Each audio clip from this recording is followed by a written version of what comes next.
Dear students, I welcome you all. Today I will be talking about an important topic entitled leaf adaptations to water stress. As you all know, a leaf is an extraordinarily important organ of the plant where the world's most important reaction of photosynthesis takes place. The leaf on one hand is using water as a reactant in photosynthesis, and on the other hand it equally uses it for cooling the plant by transpiring it. The two important physiological processes of plants, photosynthesis and transpiration, are strongly connected because both use the common pathway of leaf pores or stomata to occur smoothly. The stomatal mechanics strongly influences both of these physiological processes, and the two processes go smoothly as long as there is good availability of water. In water scarce conditions or xeric habitats, plants have developed a wide range of adaptations which are aimed to increase the water economy of the plant. These adaptations involve morphological, anatomical and physiological aspects of a plant. Leaf, being at the core of plant water relationship, is also modified to various degrees under different levels of water stress. These modifications, which involve leaf morphology, leaf anatomy and subsequently leaf or plant physiology, are aimed at efficient water conservation and inhibition of water loss. The capacity of inhibiting or extremely minimizing water loss and its efficient economical use is the survival secret of plants which are able to grow in xeric or water stress conditions. The various types of adaptations which are shown by leaves to water stress can be studied under three heads. 1. Morphological leaf adaptations, 2nd. Anatomical leaf adaptations, and 3rd. Physiological leaf adaptations. Let us first discuss some important morphological adaptations which are shown by leaves to water stress. The first one is the occurrence of caducous leaves. In some xerophytes, leaves are shed under water stress conditions. They are also called as drought deciduous plants. In them, leaves grow normally, and with the onset of drought or water stress, they are shed from the plants to minimize water loss. The second leaf adaptation to water stress is a reduction of leaves or their modification to spines. The spines are best found in the phylloclade of cactus. The cactus plant shows the highest level of leaf adaptation, where the leaves are modified or reduced into spines to reduce transpirational water loss. The function of photosynthesis is taken over by the stem, which is green and fleshy. Spines also help to reduce heat load and dissipate heat. One more leaf adaptation to water stress is the occurrence of macrophyllae. The plants which grow under xeric conditions produce small sized leaves as an adaptation to water stress.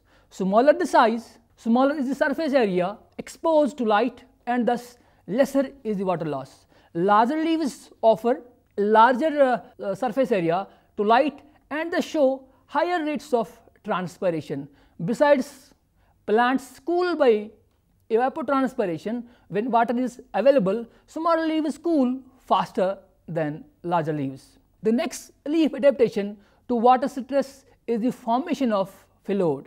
This is one more leaf adaptation in plants in response to water stress. In Australian acacia, with the onset of water stress, the pinnae are shed from the rachis, and the green petiole is modified into a leaf-like structure. This modified, flattened and fleshy petiole is called as phyllodes. The phyllodes immensely reduces water loss, stores water and carries out photosynthesis efficiently. The next leaf adaptation is the occurrence of needle-shaped leaves in many xerophytes. This is best exemplified by pinus plant, which develops needle-shaped leaves with minimal surface area and a larger volume. The needle-shaped leaves offer little surface area to light, which therefore contributes a lot in reducing water loss and transpiration. Besides, total leaf volume controls the amount of water available. A ratio of lower volume to larger surface area results in a rapid water loss and rapid wilting, whereas a large volume to small surface area immensely reduces water loss, which proves vital for survival. One more leaf adaptation in response to water stress is the occurrence of polymorphic leaves. In some plants, when there is sufficient water available in the spring, plant bears or gives out broad surface leaves which show high rate of photosynthesis. With the onset of drought or water stress, it produces smaller leaves which are pubescent and thus minimize transpiration. The next adaptation which leaves show to water stress is the occurrence of trichophily. The presence of trichomes or hairs on the leaves and stems of plants is called as trichophily, and the plants which bear such hairs are called as trichophilous.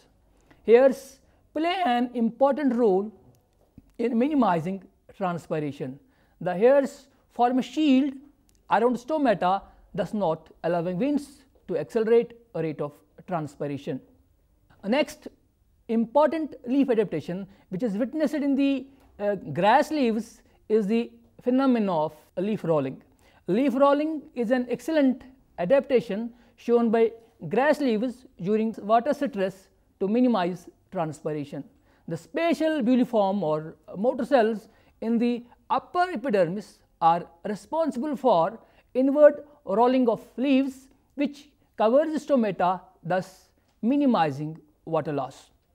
The one more adaptation in water stress conditions is the occurrence of succulent leaves. In some xerophytic plants which are adapted to water stress, the leaves are succulent and fleshy. The leaves store a lot of water which is then used during drought or water stress. One more important and peculiar type of adaptation found in the plants is the vertical leaf orientation, or also called as solar angles or leaf orientation.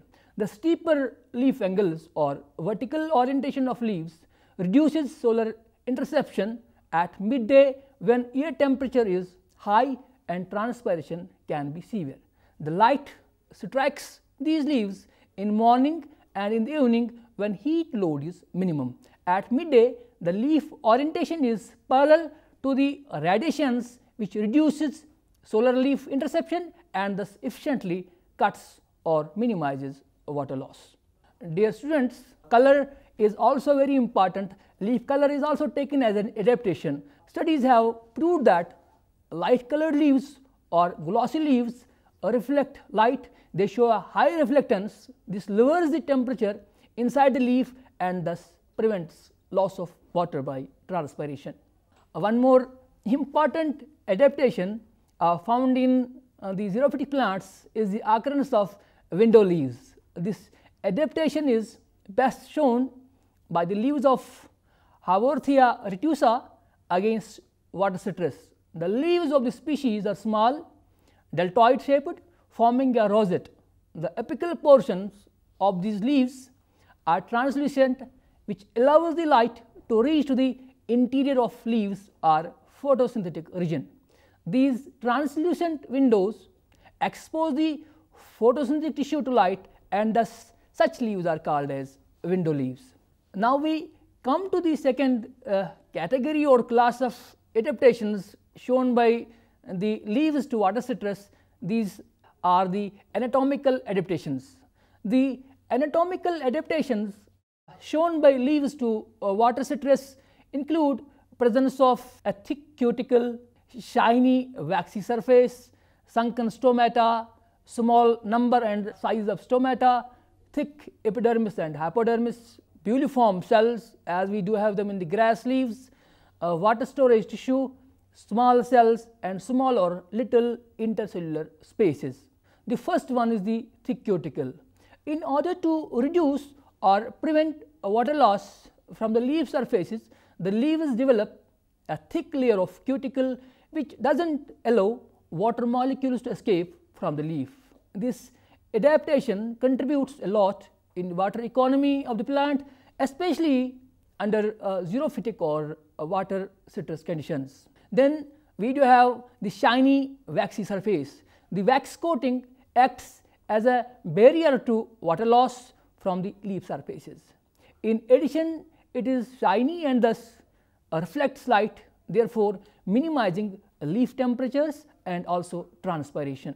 Then the next and important anatomical adaptation which is shown by the leaves to water stress is the occurrence of sunken and smaller stomata. The stomata in the leaves of xerophytes are sunken in depressions on the leaf surfaces. These depressions or cavities offer a long diffusion path for water molecules, for water vapors, besides hiding the stomata from the direct winds which are known to drift a resistance layer and accelerate transpiration. The stomata in xerophytes are generally less in number per unit area with a smaller pore size as compared to other plants. In some xerophytes, we do have the number of stomata more per unit surface, but still we do have a smaller pore size as compared to other plants. The next important adaptation shown by leaves to water stress is the formation of a water storage tissue. The water storage tissue is found in fleshy leaves of many xerophytes such as Ochrodinus bacatus, Alu and Heliotropium basiferum. The water storage tissue is found prominently in the interior core or center of the leaf, surrounded by compact palisade tissue. The cells of the water storing tissue are usually large and thin walled. The next adaptation is occurrence of epidermis and hypodermis.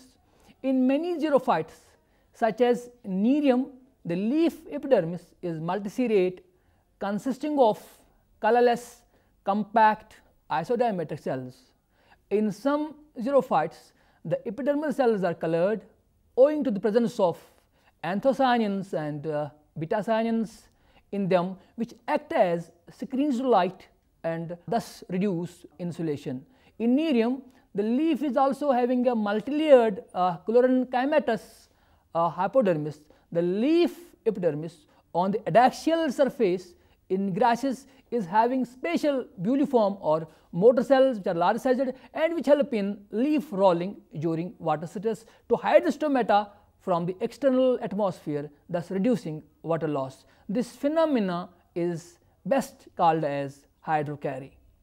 Dear students, one more important anatomical adaptation which is seen in the leaves which adapt to water stress is the occurrence of small cells and small intercellular spaces. The mesophyll cells of non-succulent xerophytes are small sized with little or no intercellular spaces which help in minimizing water loss during water stress. Now, let us discuss some physiological adaptations of leaves which prove very helpful in minimizing water loss under xeric or water stress conditions. The first one is the reduced permeability of epidermal cells. The leaf epidermal cells show either a very low permeability or no permeability at all. This reduced permeability of the leaf epidermal layer is an adaptation to reduce and cut transpirational water loss under water stress or xeric conditions. The second adaptation is the closure of stomata during the daytime and their opening during the night time. The leaf adaptation to water stress reaches its maximum in camp plants, while the water stress has led to the evolution of a wonderful physiological mechanism or adaptation to water loss. The stomata in this group of plants open during cool night hours and remain closed during the day to reduce the transpirational water loss. The CO2 is taken up during night and the assimilate product is stored in the vacuole in the form of an acid, which then dissociates during the daytime or during the light to release this CO2 for photosynthesis. The one more physiological adaptation found in the plants to water stress is the presence of special metabolites. The leaves of xerophytes contain pentozoans, many polysaccharides and many types of acids which help them to resist the water stress or drought. The pentozoans are synthesized in the cells owing to their efficient water binding ability. These pentozoans along with nitrogenous compounds in the cytoplasm accumulate water inside the cells, resulting in succulence. One more important physiological adaptation of xerophytic plants or the leaf is the active metabolism for wall synthesis in the leaf cells. The leaf cells witness an active and quick conversion of chemical compounds of cell sap into wall synthesizing material. The polysaccharides in these cells are actively converted into anhydrous forms such as cellulose, suberin, lignin, etc. This metabolic process helps cells in depositing thick and impermeable walls to reduce water loss. Dear students, the water potential is also an important physiological process or a physiological phenomena. The leaf cells under persistent water stress, as in xerophytes, are adapted to maintain a very low water potential. This low water potential helps plants to absorb water efficiently from the soil. Besides, the high osmotic pressure helps these cells to remain turgid. Now we know that leaves show morphological, anatomical and physiological adaptations to minimize water loss under xeric conditions of water stress. The morphological leaf adaptations which prove advantageous to water stressed plants include small size of leaves or microphyllae, needle shaped leaves, leaves reduced to spines, petiole modified to phyllodes, leaf rolling, window leaves, hairy leaves, fleshy leaves and leaf orientation. The anatomical adaptations of leaves include sunken stomata, thick cuticle, presence of builliform cells in grass leaf epidermis, small cells and small intercellular spaces and presence of thin walled water storage cells in succulents. The physiological adaptations to reduce transpirational water loss in water stressed conditions include reduced permeability of epidermal layer, stomatal opening in cool hours of the day or during night only, as in camp plants, synthesis of metabolites which can bind and absorb more water such as pentozoans, synthesis of wall material at a faster rate, higher activity of enzymes and maintenance of a very low water potential inside the leaf cells. Dear students, with this we come to the end of today's lecture, that was leaf adaptations to water stress. I take your leave and hope to see you in the next lecture. Thank you.